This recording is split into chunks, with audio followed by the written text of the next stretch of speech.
desafíos ambientales y que afectan tanto a las personas en el diario vivir como la sustentabilidad de las empresas. Así que vamos a ver un poco del amplio rango de cosas que ha estado investigando desde la sequía, en la producción agrícola, acidificación de los océanos, empresas sanitarias y las demandas de agua, etc. Bienvenido, Felipe. Muchas gracias, gracias por la invitación y saludo a todos los que están conectados. Hola Felipe, bueno, gracias a ti igual por hacerte el tiempo de poder, yo sé que a veces esta hora es medio complicado, todos tienen su agenda de repente, sobre todo después del teletrabajo, de juntarse con la familia o tener otras actividades y a lo mejor te sacamos del esquema familiar que tenías planificado para el día de hoy. Pero así que te agradecemos de que te puedas dar el espacio para juntarte con nosotros y conversar un rato. Así que muchas gracias. Oye, yo quería partir con... Perdón, parte nomás, Fernanda. Sí. Sí, en realidad, como hacemos todas las semanas, antes de partir de hablar del tema en sí, para todos los que no te conocen, hablar un poco de dónde vienes, cómo partió, especialmente para los que se han conectado y que están probablemente más familiarizados con hablar de conservación y otros temas que hemos estado hablando en otro contexto, pero ¿cómo parte esto de que partiste estudiando ingeniería comercial y ahora trabajas en cambio climático y asociado a un ambiente inter y transdisciplinario? Bueno, la historia va un poco más atrás de mi estudio de ingeniería comercial. Yo, cuando era estudiante de enseñanza media, estaba muy interesado en un tema que hoy día está de moda nuevamente, que es el problema de la desigualdad social. Y me puse a estudiar economía política. De hecho, tengo aquí el libro que yo leía hace, no sé, 25, 30 años, que fue editado en el año 1960 por la Academia de Ciencias de la Unión Soviética. Entonces yo estudiaba economía política y me interesó mucho tratar de entender cómo la organización de la economía afectaba a las personas. Y entonces dije, bueno, ¿dónde estudio economía? Y la única opción que tenía, dadas mis restricciones, era en la Universidad de Concepción, que tenía la licenciatura en economía. Entonces estudié ingeniería comercial, sin mucho gusto por la parte de ingeniería comercial, más motivado por la parte de economía, perdón.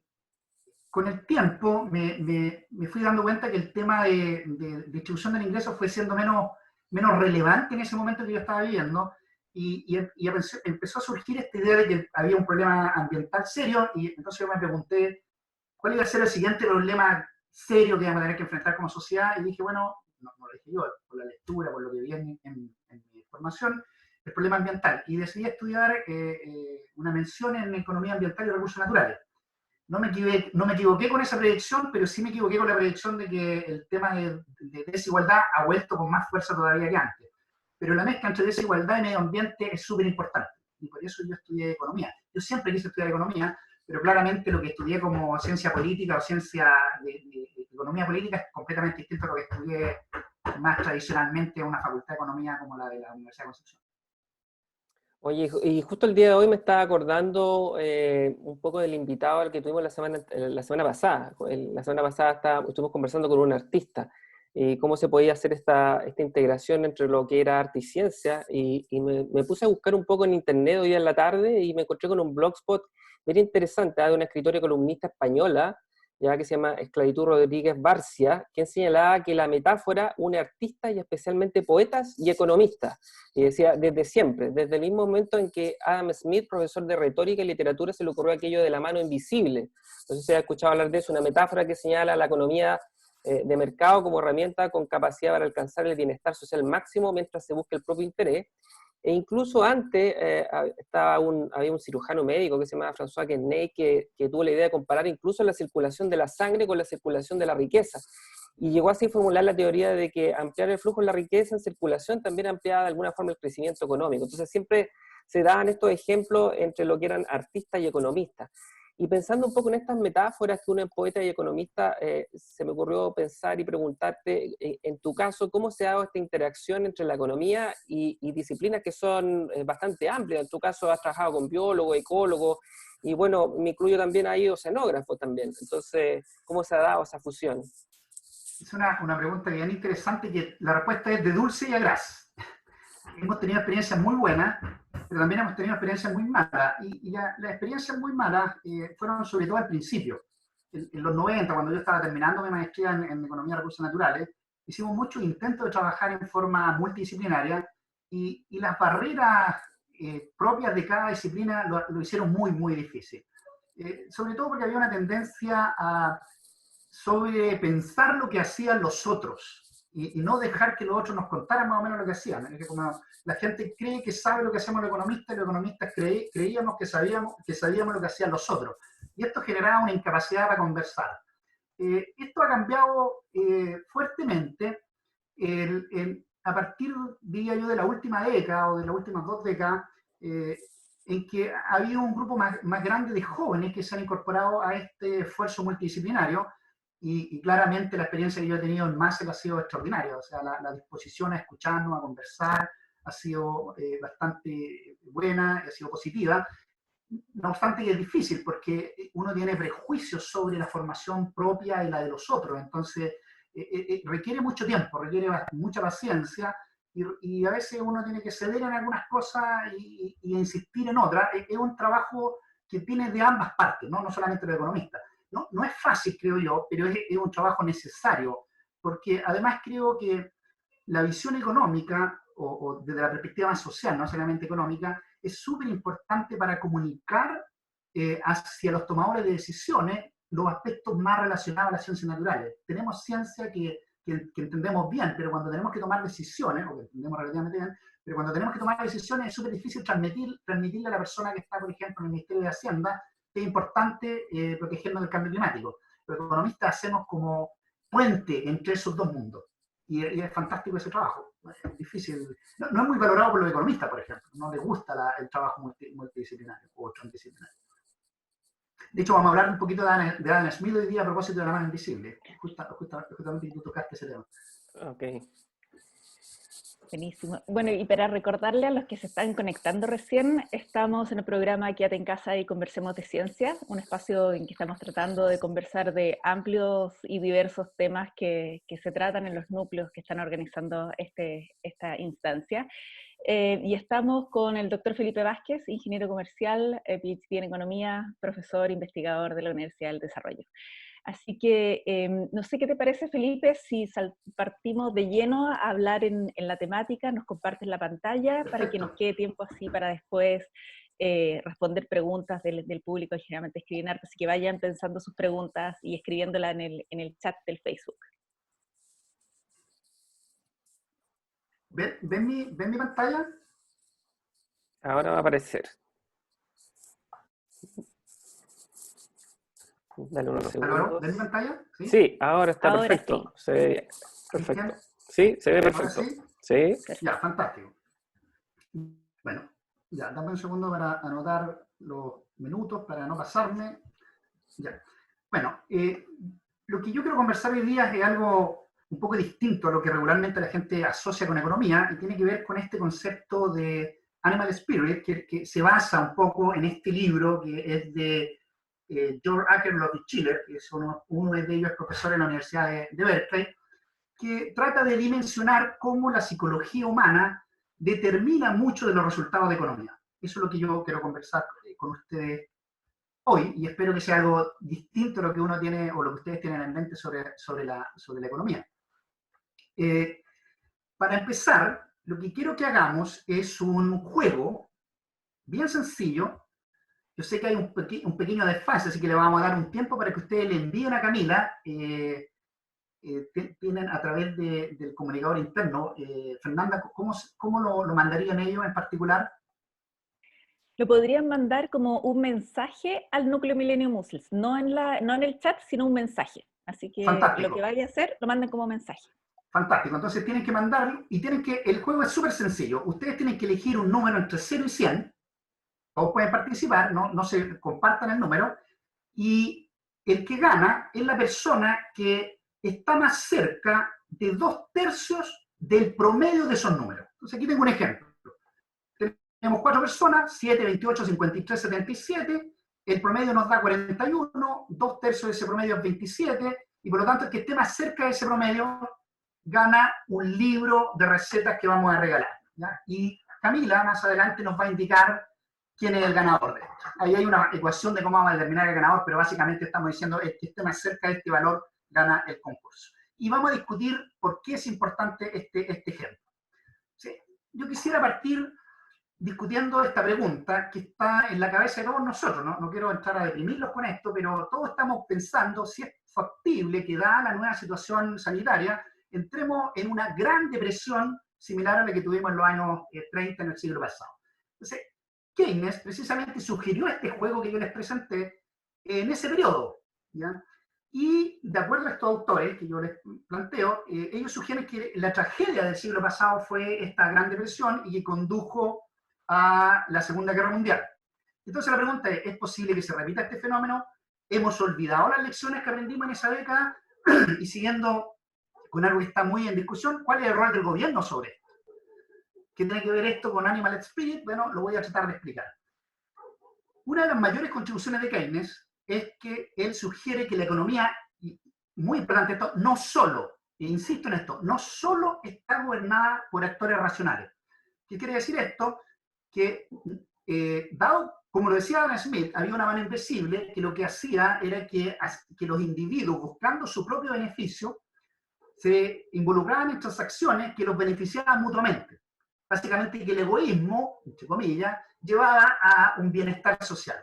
Bueno, Keynes dice que esto es cierto en la mayoría de la economía, pero no en toda. Y que hay una gran parte de la actividad económica que no se explica por esta racionalidad, sino que se explica por lo que él le llamó los animal spirit. Es decir, las personas tienen motivaciones no económicas en sus decisiones económicas. Esto es bien importante. Y entonces la pregunta es, ¿cuál es el rol para el gobierno en una situación donde tú tienes estos animal spirits que no transforme al gobierno en un ser autoritario o muy permisivo? Voy a ir discutiendo varios ejemplos de esto. Voy a partir con esto, que probablemente muchos de ustedes lo han visto, pero es esencial para entender este problema de la mano invisible. Yo aquí tengo dos prisioneros, Pedro y Juan, los cuales fueron capturados y la policía lo está interrogando por separado y le está haciendo una oferta, le está diciendo que confiese o que acuse al otro, de tal forma que si lo acusa, el otro va a 4 años preso y el uno, si ninguno se acusa, cada uno va a 1 año preso. Más o menos esa es la lógica. ¿Okay? ¿Cuál es la situación en términos de payoff? Por ejemplo, si Pedro se queda callado y Juan se queda callado, cada uno de ellos va a ir preso 2 años. Si uno delata y el otro delata, todos van preso 3 años. Pero si uno delata y el otro calla, uno va preso 1 año y el otro 4. Bueno, ¿qué es lo que pasa en esta situación? De acuerdo a las estrategias que hay acá, la única solución posible es que ambos delaten. La razón es bien sencilla. Lo que hay aquí es lo que se llama una estrategia dominante. Si él calla, a mí me conviene delatar. Y si él delata, a mí también me conviene delatar. Siempre me conviene delatar. Pero obviamente estaríamos mejor si no delatáramos. Pero eso no lo podemos hacer. Tenemos todos los incentivos para no hacer esto. Bueno, ¿qué es lo que quiere decir esto? Que aún cuando una persona está tomando decisiones, ¿cierto?, en un mercado competitivo, en una situación competitiva, preocupado por su propio interés, la mano invisible no funciona. En vez de lograr un resultado que es mejor para la sociedad, obtenemos un resultado que es peor para la sociedad. Y tenemos muchos ejemplos en economía o en manejo de recursos naturales y medio ambiente. Y la mayoría de esos vienen dados por los bienes que son de propiedad común, como el agua, el aire, la biodiversidad, etc. Debo hacer un paréntesis, Hobson señala que en algunos casos particulares no tenemos este resultado negativo, pero en la mayoría de los casos, y por lo cual hacemos economía ambiental, sí tenemos este caso negativo. Y aquí tengo un chiste, digamos, donde muestro una persona que dice que el crash económico es simplemente psicológico y lo que hay que hacer es empezar a gastar. Y él va a liderar con el ejemplo. Él va a ser el primero que va a gastar. Bueno, y la otra persona le dice, bueno, ¿qué pasa si nadie más gasta? Y él dice, no, si esto es lo mismo que reciclar. Si todos reciclamos, el mundo va a ser un lugar mucho más limpio. Bueno, el resultado final es que él es el único que gasta, nadie más gasta, y él termina en la basura. Y eso es lo que nos pasa constantemente en nuestras decisiones humanas. Aquí yo pongo un dilema actual. Lo puse en signo de interrogación porque ustedes podrían estar en desacuerdo que este es el dilema actual, pero lo que realmente tenemos hoy día es una sociedad capitalista que genera incentivos para que la gente sea creativa y emprenda. Y esta creatividad nos trae un montón de beneficios. Yo puse aquí 3 ejemplos de beneficios positivos. Tenemos el iPad, el iPhone y un montón de tecnologías como esa. Tenemos Microsoft con el problema que es un monopolio, sin duda, pero nadie puede decir que los computadores no han sido un beneficio. Tenemos el auto eléctrico, que ha surgido gracias a que el mercado permite que se generen estos incentivos. No obstante, el capitalismo genera un montón de excesos. Por ejemplo, y aquí les pregunto si les suenan, las personas prefieren consumir hoy día y ahorrar poco. Piensen ustedes en las pensiones.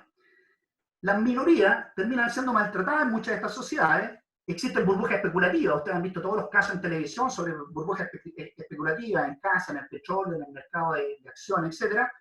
Y entonces, aquí el gobierno lo que hace es tratar de establecer reglas para gobernar esta creatividad y evitar estos excesos del capitalismo. La pregunta es cómo se hace eso, cómo se hace. Y eso tiene que ver con la política pública. Básicamente, ha muerto el capitalismo, viva el capitalismo. Voy a darle aquí un ejemplo un poco más pedestre de comportamiento, entre comillas, irracionales, que yo se lo he escuchado a mucha gente decir que es irracional. Primero, ¿por qué la gente hace fiesta en periodo de cuarentena? Entonces todos miramos y decimos, hay gente estúpida, irracional, irresponsable y un montón de juicios de valor. Después tenemos, ¿por qué los pescadores siempre quieren más cuotas de pesca cuando saben, comillas, sabemos, que esto afecta al sector presente y por supuesto a la producción futura? ¿Por qué no cuidamos el medio ambiente? Yo he escuchado esto en muchos científicos no economistas que dicen, bueno, si tenemos toda la ciencia, sabemos exactamente que tenemos que proteger el medio ambiente y no lo protegemos. Entonces, ¿qué decimos? No, que la gente es irresponsable, es mala, etc. Y, insisto, ¿por qué quiero gastarme la plata en mi pensión hoy día si esa plata es para el futuro? Vean el caso peruano, la gente fue, retiró 95% de su pensión, se la gastó en muchas cosas, no necesariamente en inversiones, y el resultado de eso fue más negativo que positivo. Y surgen aquí las soluciones paternalistas, que son, a mi juicio, peligrosas. Lo primero, que muchas veces los científicos decimos, la gente no sabe. Entonces tengo que educarlo, tengo que enseñarle cómo son las cosas. Entonces yo, por ejemplo, le quiero enseñar a los agricultores que le iría mucho mejor si ellos tuvieran polinizadores naturales. ¿Y por qué no lo saben? Son ignorantes. O hay que prohibir conducta, hay que regularla, hay que sancionar, hay que castigar a las personas. Y aparecen todas estas líneas que muchos de nosotros a veces proponemos también. Bueno, los economistas o la economía tiene una respuesta un poco distinta a este problema, que tiene dos líneas, dos patitas. Uno se llama el Behavioral Economics, economía del comportamiento, y otra que está cercana a lo que yo le llamo la modelación de las decisiones de personas o el choice modeling.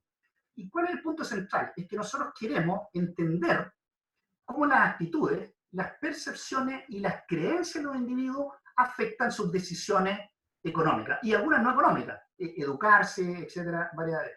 Y aquí puse una lista de factores psicológicos que son súper importantes en las decisiones en economía. La confianza, por ejemplo. Si yo pierdo la confianza en el sistema bancario, todos corremos en estampida a sacar nuestro dinero y eso genera una crisis económica. La justicia es relevante. Yo no quiero comprar productos, o algunos no quieren comprar productos de empresas que reconocemos como injustas. O, por eso existe esta idea de comercio justo, etcétera, etcétera. El miedo y las preocupaciones. ¿Le tengo miedo al coronavirus? No le tengo miedo al coronavirus. ¿Me preocupa la contaminación atmosférica? No me preocupa la contaminación atmosférica. El altruismo, el egoísmo, la envidia, que es un elemento que motiva muchas conductas de las personas. Y puse aquí la ilusión monetaria, que no la voy a tocar, la puse ahí por si alguien me pregunta. Y lo otro es que, por último, es muy importante en las decisiones económicas nuestra historia de vida. Quiénes somos y qué hacemos van a determinar muchas cosas de lo que vamos a hacer para consumir. Entonces ahora me gustaría ver el resultado del juego. Si llegó alguien, vamos a ver que Camila nos mande el resultado del juego. ¿Qué es lo que sucede? Este juego es súper simple, pero lo que yo quiero mostrar con este juego es que nosotros siempre sostenemos que la conducta de los otros es irracional. Y por supuesto la conducta nuestra es más racional, es más educada, etcétera, es con más conocimiento. Si Camila me puede mandar el resultado en un ratito, estaríamos súper bien. Ya. Entonces,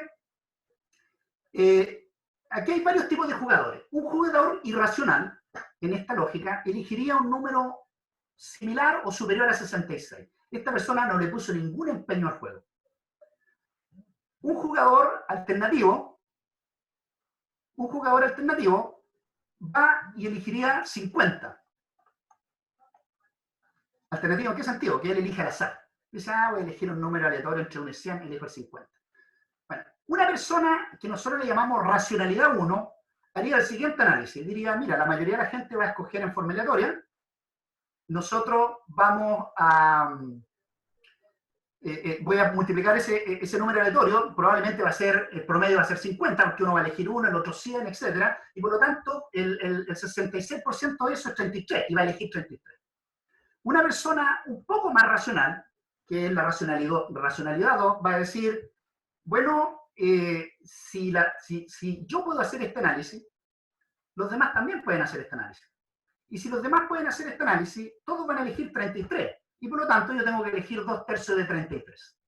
Y ese fue una línea más en su racionamiento. Y va a elegir 22. La siguiente persona va a seguir haciendo este mismo análisis y va a llegar a la conclusión de que el valor correcto es muy cercano a 0. Y esto tiene que ver con nuestra conceptualización de la racionalidad en economía. Que quiere decir que yo sé que tú sabes, que yo sé, que tú sabes, que yo sé, hasta el infinito.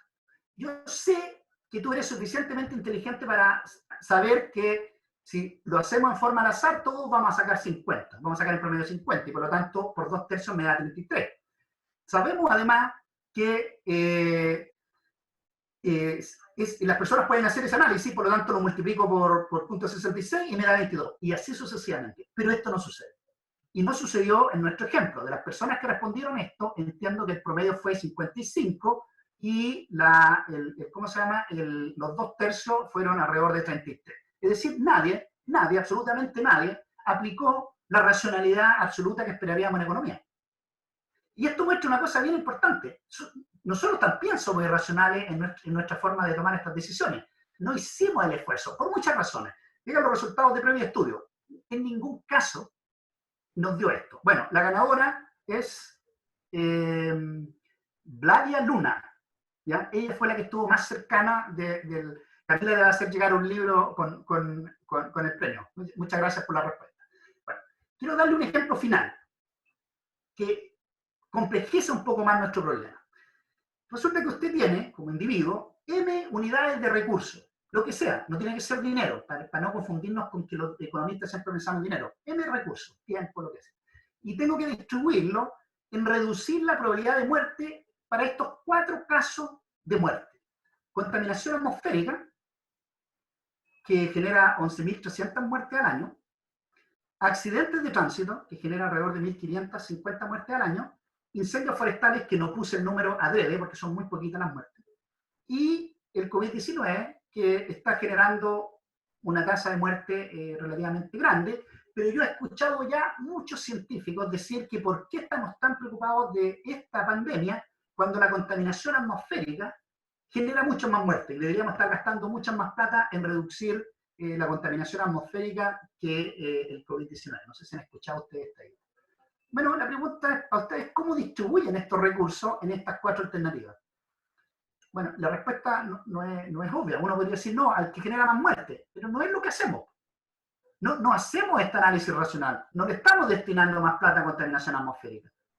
Capaz que le estamos destinando inclusive más plata a accidentes de tránsito, que genera muchas menos muertes que contaminación atmosférica. ¿Por qué diablos tomamos estas decisiones que parecen irracionales? Porque la lógica científica es súper sencillo. El que genera más muerte, ese es todo el problema.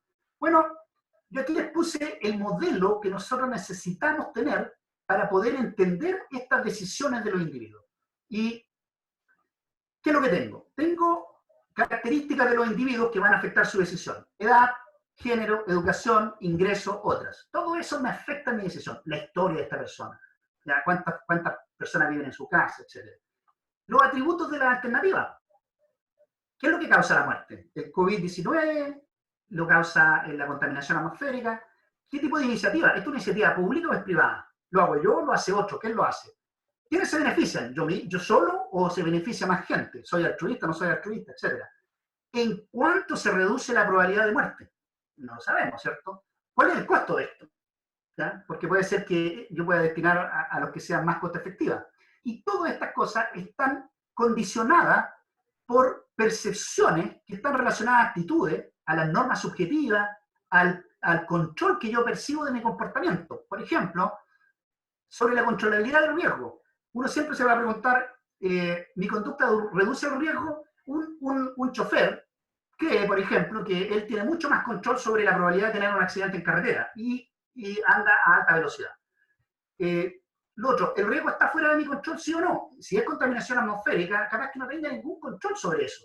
Y por lo tanto, como no tengo ningún control sobre eso, mi disposición a asignar recursos para reducir ese riesgo puede ser más bajo o más alto. ¿Qué tanto le temo al riesgo? Se ha demostrado, por ejemplo, que la gente le teme mucho a enfermedades como cáncer y está dispuesta a hacer mucho esfuerzo a pesar de que la probabilidad de morir de esa enfermedad es muy bajita, comparada con otras probabilidades.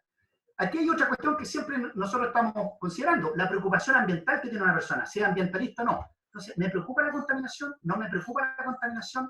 ¿Me molesta que hayan gases de efecto invernadero o no me molesta? Entonces la pregunta de fondo que tenemos que hacer, ¿cómo diablos medimos todos estos indicadores o todas estas actitudes y percepciones? Y hay varias teorías que lo hacen. Con eso nosotros construimos mediciones de percepción y terminamos afectando el bienestar del individuo que determina una decisión final. Entonces, mi mensaje final es este. Uno, la economía no necesariamente está preocupada de precio, retorno y utilidad de las empresas. Esto sería lo mismo que pensar que el médico solo se preocupa de la fiebre y no de la enfermedad. Precio, retorno, utilidad son síntomas para nosotros. Por supuesto que existe la economía financiera, etc. ¿De qué nos preocupamos los economistas? Y en particular la economía ambiental, del comportamiento de los individuos en condiciones de múltiples restricciones. Tiempo, dinero, conocimiento, incertidumbre, riesgo, etc. Hay muchas más. Por lo tanto, las decisiones económicas que toman las personas, las empresas, los agricultores, son bastante más complejas de lo que generalmente se intuye. Siempre creemos que es súper sencilla la solución, ¿no? Si hay que poner, por ejemplo, murciélagos para polinizar los campos. Y dicen, no, es mucho mejor hacerlo, o poner abejas nativas. Pero no es tan evidente que la gente que toma esas decisiones, o que nosotros estemos considerando todos los elementos que afectan la decisión de esa persona. Y en particular las variables psicológicas que afectan en cierta forma oculta esas decisiones. Esa es toda la presentación. 20 minutos, perfecto. Muchas gracias, Felipe.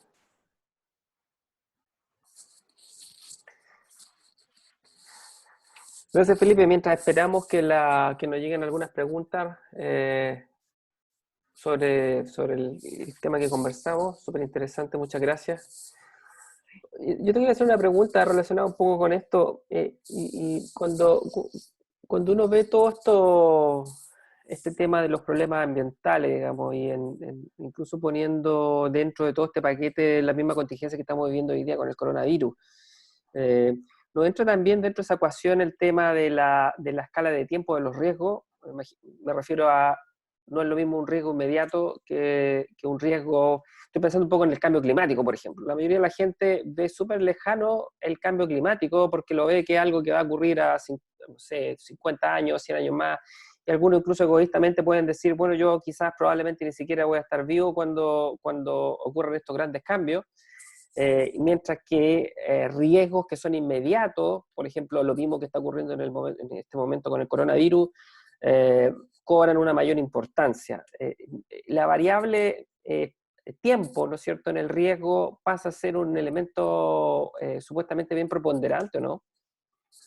Totalmente. Nosotros en economía le llamamos la latencia, que tiene que ver con en cuánto tiempo yo voy a percibir los cambios en la probabilidad de muerte, por ejemplo.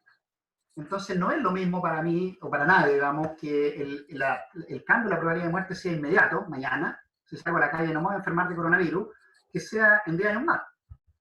Y piensa tú en contaminación atmosférica, que los efectos son de largo plazo. Entonces, tienes incertidumbre sobre si te va a afectar o no te va a afectar a ti. El periodo en que tú vas a ver el efecto es muy largo. Entonces, obviamente las decisiones son distintas y van a ser distintas y tienen que ser distintas si el efecto es inmediato que si es de largo plazo. No hay nada malo en eso. Fíjate que tú hiciste un enunciado bien interesante, porque la gente puede, de forma egoísta, decir a mí no me interesa lo que le va a pasar a las generaciones futuras. Y entonces ahí hay un juicio de valor, pues es egoísta no pensar en las generaciones futuras. Pero piensa tú, o sea, yo te devuelvo la pregunta al revés. ¿Por qué tenemos que pensar en las generaciones futuras? ¿Tú crees que las generaciones, por ejemplo, del medioevo pensaron en nosotros cuando tomaron decisiones? Probablemente no. Entonces, esto es una discusión interesante que tenemos que dar como sociedad. ¿Tenemos que pensar en las generaciones futuras? ¿Y por qué? Y aquí es un punto bien interesante. Yo creo que nosotros tenemos que proteger el medio ambiente, pero no a costa de empobrecer a las generaciones presentes. Y una de las razones es que las generaciones futuras van a tener muchas más opciones para enfrentar estos problemas, como las tenemos nosotros con respecto a los problemas que enfrentaron otras generaciones atrás. Tenemos mucha más tecnología. Imagínate este mismo problema del coronavirus en el momento en que no hubiesen tecnologías de comunicación como las que estamos usando nosotros. Obviamente nosotros tenemos más herramientas. Felipe, ¿qué tanto influencia en el tomar buenas decisiones la percepción que pueda tener la gente del control que tiene sobre el resultado? Es como, de repente uno escucha personas diciendo, da lo mismo lo que hagas y al final igual va a pasar esto. ¿Tomamos mejores decisiones cuando sabemos que tenemos, o creemos que sabemos que tenemos más control sobre un resultado, o igual tomamos malas decisiones, o decisiones no esperadas? Sí, dos comentarios de eso. Yo evito, y esto es súper importante porque esto es una diferencia metodológica que tenemos los economistas de los no economistas. Yo no hago un juicio de valor si la decisión que toma esta persona es mejor o peor en general. Hay situaciones particulares que uno sí puede decirlo, pero en general yo no sé si la decisión fue mejor o peor. ¿Por qué? Porque yo no conozco todas las restricciones que enfrentó esta persona. ¿Quién es el individuo más indicado para decirme si la decisión fue mejor o peor? Es el mismo. Y lo otro es que yo no puedo evaluar si la decisión fue mejor o peor simplemente mirando los resultados, porque cuando yo tomé la decisión había tal nivel de incertidumbre que a lo mejor tomé la mejor decisión dadas las restricciones que tengo. Las restricciones, que es lo que yo puse ahí en una de las diapositivas, son súper importantes cuando hablamos de economía. La gente no toma decisiones sin restricciones. Y esto es importante porque yo siempre puedo querer el mejor paisaje, la mejor biodiversidad, la mejor calidad ambiental. Pero resulta que así no se toman las decisiones. Si yo quiero la mejor calidad ambiental, tengo que dejar algo. No es entre comillas, gratis esa decisión. Bueno, claramente la percepción de controlabilidad de algo afecta la decisión de las personas.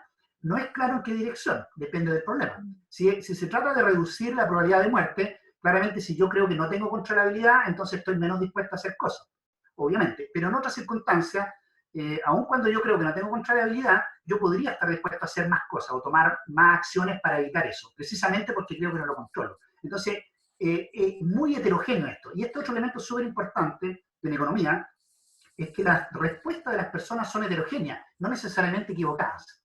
Una persona puede tomar el camino A y el otro el B. Y pueden ambas haber estado tomando la mejor decisión posible, aunque a los ojos nuestros el A es el mejor. No sé si me explico. Oye, Felipe, ya que estamos, te voy a poner un tema que probablemente es de interés para muchos, que tiene que ver con la contingencia actual, con el tema del coronavirus. ¿Cómo se logra, y estoy pensando un poco en las difíciles decisiones que en este momento se tienen que tomar, producto de cómo podemos, ¿no es cierto?, cuidarnos de esta pandemia, pero al mismo tiempo no terminar, digamos, con una crisis económica que, bueno, va a estar sí o sí, pero ¿cómo poder hacer esa combinación entre el cuidado y al mismo tiempo tratar de mantener este cuidado de la economía que también finalmente también repercute en la salud, digamos? Siempre como que estamos pensando en la salud como que uno de los agentes, el único que está afectando la salud, por supuesto está afectando de una manera más drástica, pero existe este otro agente económico que también termina enfermando también al mismo tiempo. Sí, bueno, esta es una pregunta que hay que hacerse al ministro de Hacienda, pero dado que él no está acá, yo tengo dos comentarios sobre esto.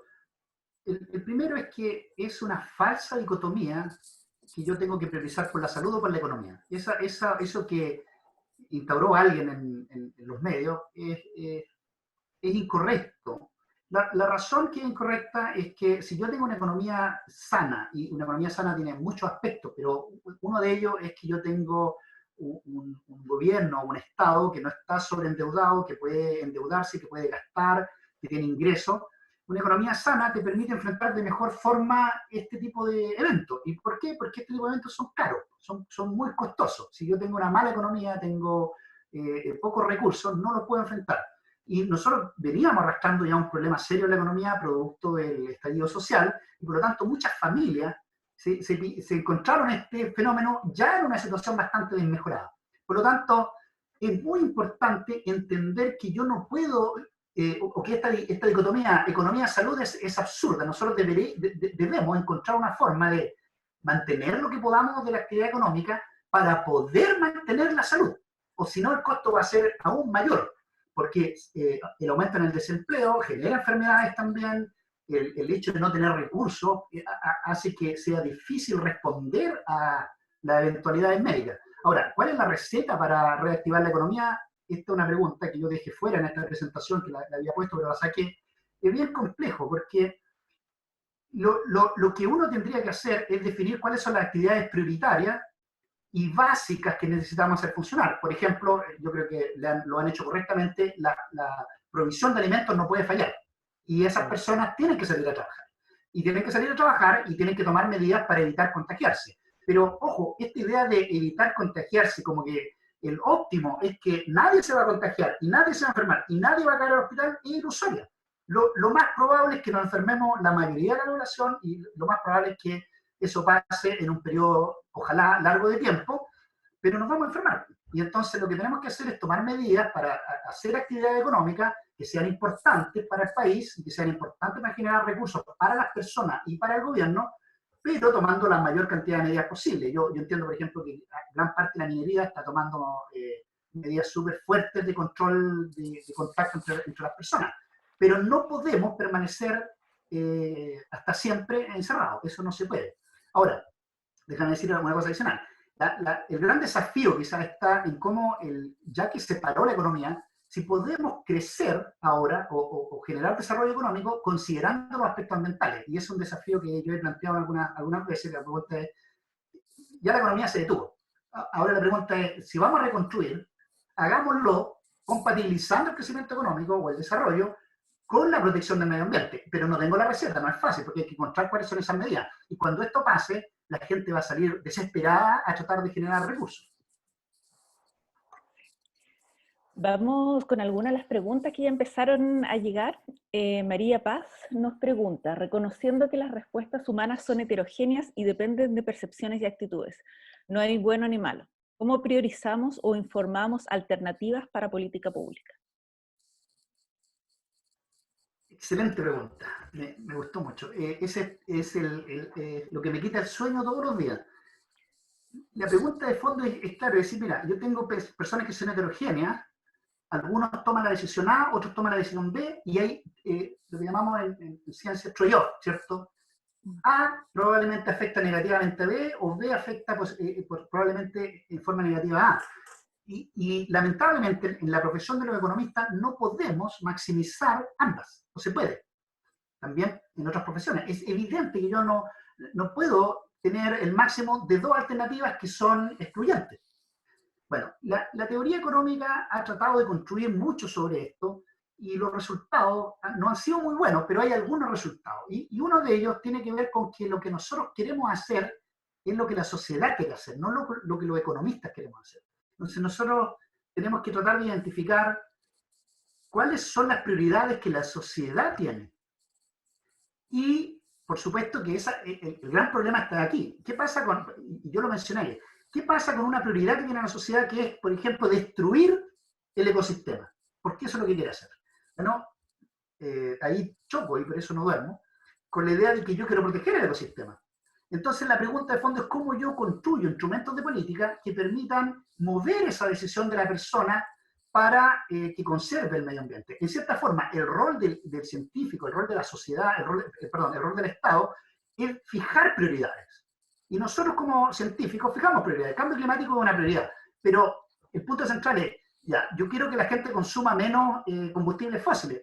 Fantástico. Pero ¿por qué la gente consume combustibles fósiles? Esa es la pregunta de fondo. Entonces, lo típico es decir, no, es que tenemos que andar todo en transporte público, por supuesto, pero yo lo intenté cuando volví a Estados Unidos y no pude. Simplemente el transporte público en Concepción es de tal mala calidad que el servicio que tenía no me acomodaba a todos los problemas que yo tenía que resolver en el día, aunque lo intenté. Intenté, por ejemplo, tener un auto chiquitito, no me resultó. Entonces, hay que entender cuáles son esas restricciones que tienen las personas. Y eso es lo que hacemos los economistas, tratar de decir, a ver, el tema central, ¿por qué la gente no consume bienes que son ambientalmente más amigables? ¿Es porque son muy caros? No. ¿Es porque a la gente no le preocupa el problema ambiental y lo que necesitamos es sensibilizarlo sobre eso? ¿Es porque él cree que no es importante? Entonces, ¿cómo cambiamos eso? Pero lo que hay que evitar, creo yo, es esta visión totalitaria en que nosotros los economistas, los científicos, tenemos clarito lo que la sociedad quiere y tenemos clarito para dónde tiene que ir el mundo.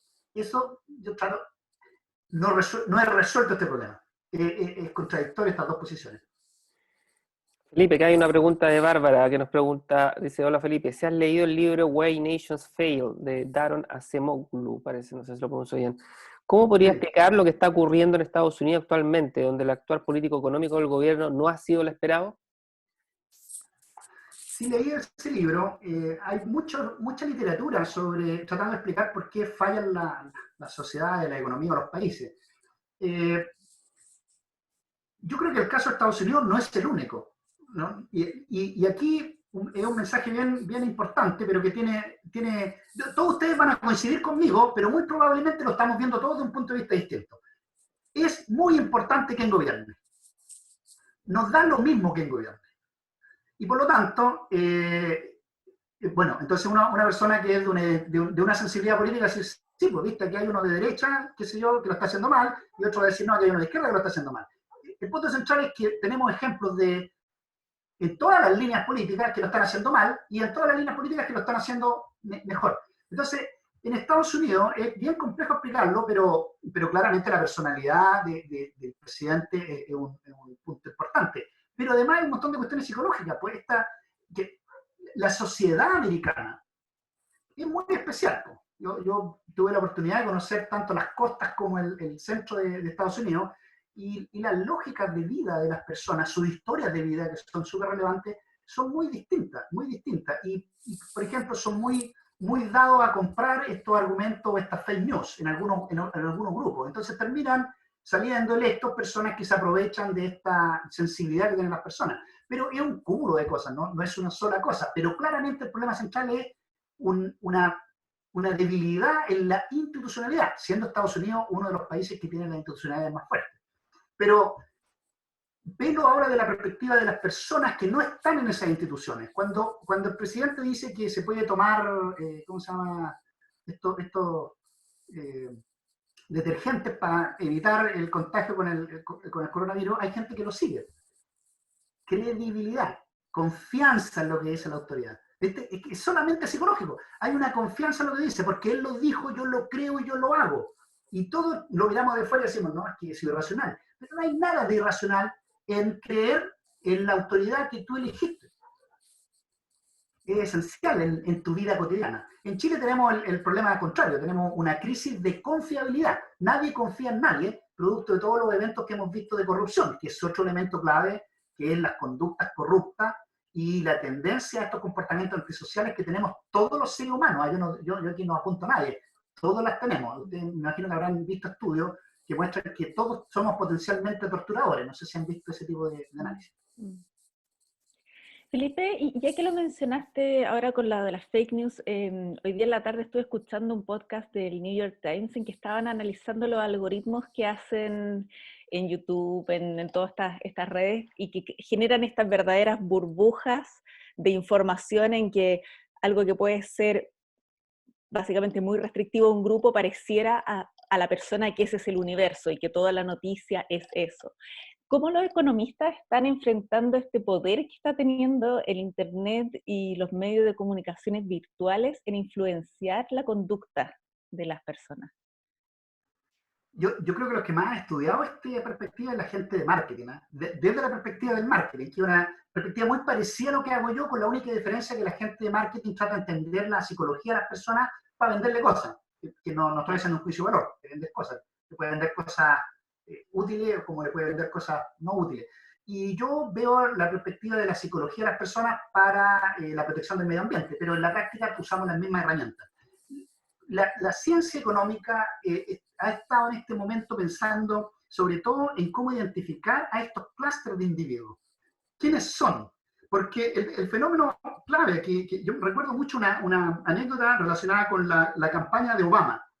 Entonces, ¿qué es lo que pasaba? Que cuando iba la gente a las casas de las personas, ellos sabían quién era la persona, qué edad tenía, cuál era su problema. Y cuando le hablaban de algo, le hablaban de exactamente el problema que esa persona quería escuchar. Era fantástico. Esto se llama el microdiseño de la política pública. Y es lo mismo que hacen las redes sociales. El problema es, desde la perspectiva económica, no es tan grande, es más desde la perspectiva social. Porque claro, si tú te quieres identificar con los que tú te quieras identificar, ese es tu problema. Nosotros desde la perspectiva económica decimos que el consumidor es soberano, él hace lo que quiere. Si él quiere fumar, es su decisión, no es mi decisión. El problema son las implicancias sociales que tiene eso. Y yo creo que la economía todavía no ha abordado esas implicancias sociales, que las hay, que son muchas, y que tiene que ver sobre todo con... Hay un solo economista que yo he visto que lo ha hecho, que es Amartya Sen, que se ganó el Nobel de Economía, es entender el tema de la identidad asociada a esto. Porque lo que pasa es que la identidad es buena hasta cierto punto, pero es mala cuando se transforma en estas cofradías de amigos que discriminan a los demás que no son iguales a ellos. Y eso es lo que pasa en Internet. Pues trata de decir tú que no estás de acuerdo con algo en Internet y te van a tapar a palabrota, porque el grupo que está ahí, todos están ahí porque todos coinciden más o menos en las mismas cosas. Hay poco espacio incluido entre los investigadores y los científicos para el disenso. Escuchar opiniones distintas le molesta a uno, ¿no? A todos nos molesta. Dice, no, y uno empieza a descalificar a la persona, después descalifica el argumento, pero termina sacándolo del chat. Dice, no escucho más y le pone alguna etiqueta neoliberal, afuera. Sí, bueno, en esa línea, bien la línea de lo que estabas conversando acá, Diego Pozo me pregunta, bueno, ¿y cómo lo hace finalmente la economía para poder incorporar, por ejemplo, este factor social a la hora de proponer políticas públicas, por ejemplo? El instrumental clásico de la economía es el análisis costo-beneficio. Eso es. ¿Y qué es lo que hace este análisis costo-beneficio? Expresa en términos monetarios todas las decisiones de las personas. Si es factible esto, si está bien, es una buena discusión filosófica, pero en la práctica uno puede incluir en un análisis costo-beneficio casi todas las decisiones económicas. Y el gran problema de esto es que para poder hacer este análisis costo-beneficio tengo que saltarme un elemento esencial que tiene que ver con el problema distributivo, que los economistas no hemos resuelto completamente. ¿Qué quiere decir esto? Que en un análisis de costo-beneficio, un peso es un peso independiente que lo tenga. El problema que uno siempre puede ponderar estos pesos, es decir, vale más un peso que le damos a un pobre que un peso que le damos a un rico. O podríamos ponderar, qué sé yo, a los ambientalistas más que a los no ambientalistas, y podríamos ponderar más a los veganos y a los no veganos. El problema es que esas ponderaciones son completamente arbitrarias. Y lo que yo creo, y esta es mi opinión, no la opinión de los economistas, lo que yo creo que estas ponderaciones tienen que resolverla la política. Y la política bien entendida. Es decir, como sociedad nosotros tenemos que ponernos de acuerdo cuáles son las ponderaciones que queremos darle a distintas cosas. Y los economistas decimos, bueno, ¿cómo logramos esa meta al menor costo posible? Es decir, siendo eficiente en el uso de nuestros recursos. Para tener más recursos para otras cosas que también queremos hacer. Una pregunta que se me queda en el tintero, que fue una de las primeras, preguntada nuevamente por el libro que te cambió la vida ahí, que mostraste, preguntada por el título, de hecho, de nuevo, que si lo puedes nombrar. No recomiendo leer este libro, Ah. pero se llama Manual de Economía Política de la Academia de Ciencias de la URSS, del Instituto de Economía, y esto fue publicado en el año 60 en México. No lo recomiendo por varias razones. Una es que yo creo que la teoría de economía política está completamente obsoleta, eso es lo que creo. Y hay mucho material nuevo, bien interesante que uno podría leer. Está bueno para hacer historia, para ver qué es lo que se decía en esa época, pero por ejemplo habla del concepto de plusvalía, pero más de una perspectiva más marxista, etc. Para mí es como un tesoro porque yo empecé leyendo esto sin tener ningún libro. Pero claro, hoy día si tú quieres vender economía, hay un montón de opciones enormes que no necesariamente te tienen que hacer leer un artículo del año 60. A los que hacen historia económica es un tesoro, digamos. Oye, Felipe, mira, ya vamos llegando más o menos al tiempo final del programa y tenemos siempre al final del programa una sección que le llamamos el lado B, otros le pusieron en el mismo Facebook Live el lado oscuro del científico, y queríamos andar un poquitito más dentro de lo que, de ese lado B, digamos, que tiene nuestros invitados cada semana. Y bueno, yo estuve averiguando un poco bueno, además que ya nosotros ya nos conocemos, yo sé que además de la ciencia, digamos, y la economía, siempre estás haciendo un montón de cosas, desde deporte, desde he tenido el placer de escucharte tocando guitarra también, ¿no es cierto?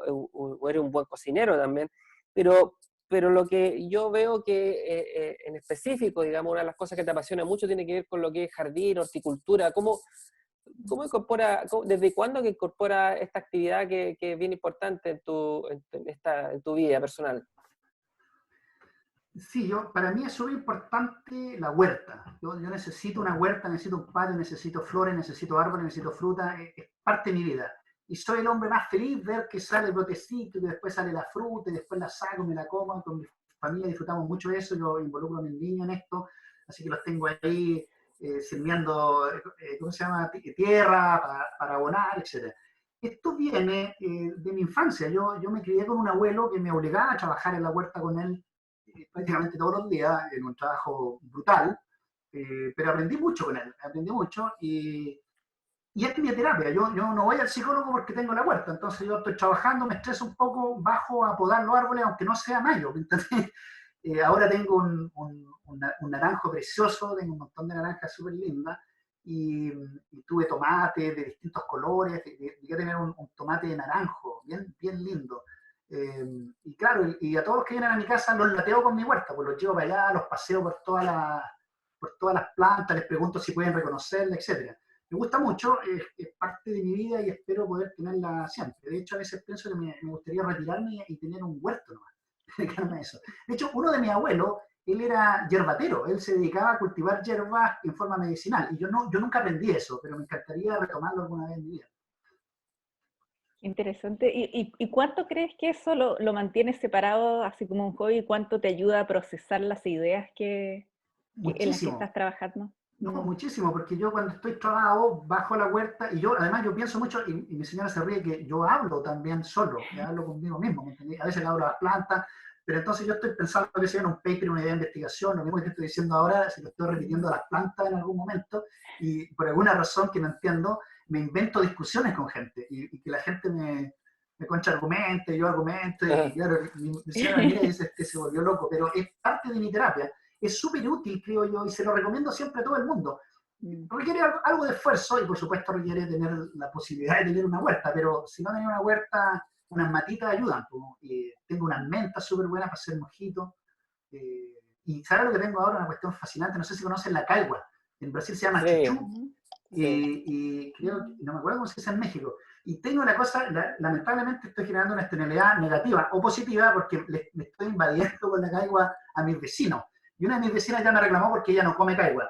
Pero mi señora inventó como 5 platos con caigua. Es fantástica la caigua. No sé para qué sirve, pero es una planta súper linda y da no sé si un fruto, pero una cosa así grande, bien bonita, que la hacemos ensalada, la hacemos budín, la hacemos asada, es súper entretenido. Oye, bueno, le podéis contar a tu señora en todo caso que yo estaba mirando ahora, justo 5 minutos antes de conectarme, sobre el tema de la horticultura y las huertas y todo eso. Encontraba un estudio, mira qué interesante, que hay un 36% menos de riesgo en personas que realizan esta actividad de contraer demencia relacionado con la actividad. Mantiene la mente súper Eso lo activa. voy a decir. Así que le puedes decir a tu señora que en realidad la huerta te va a hacer bien, no vaya a tener Sí, problemas en el pues, futuro. no, si ya sabe que me hace bien, si ella misma me manda para la huerta, me dice, ya andáis neurótico, andate para la huerta, me dice.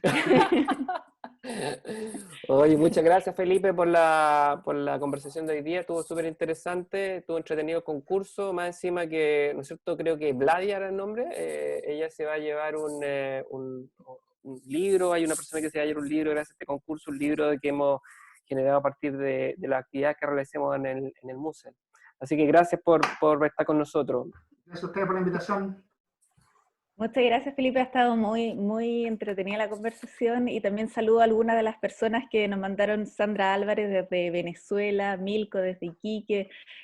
Hay varios que han repartido no solamente por Chile, sino en distintas partes de Latinoamérica, que se conectan no solamente hoy, sino que en todas las semanas. Así que muchos saludos y muchas gracias. Y eso pues, ha sido un placer. Ha sido un placer y queremos dar, ¿no es cierto?, hacerle promoción de inmediato a las personas que están conectadas, que se acuerden que todas las semanas estamos con este programa y no sé si Fernanda, si promocionamos de inmediato a nuestro siguiente invitado. Sí, la próxima semana vamos a hablar, ay, justo se me corrió, ahora sí. Vamos a tener a otro invitado del Núcleo Milenio Ciclo. Va a estar el doctor Marcos Cisternas, paleosismología, es su especialidad, y vamos a hablar de grandes terremotos y tsunamis del pasado ayudan a prever el futuro.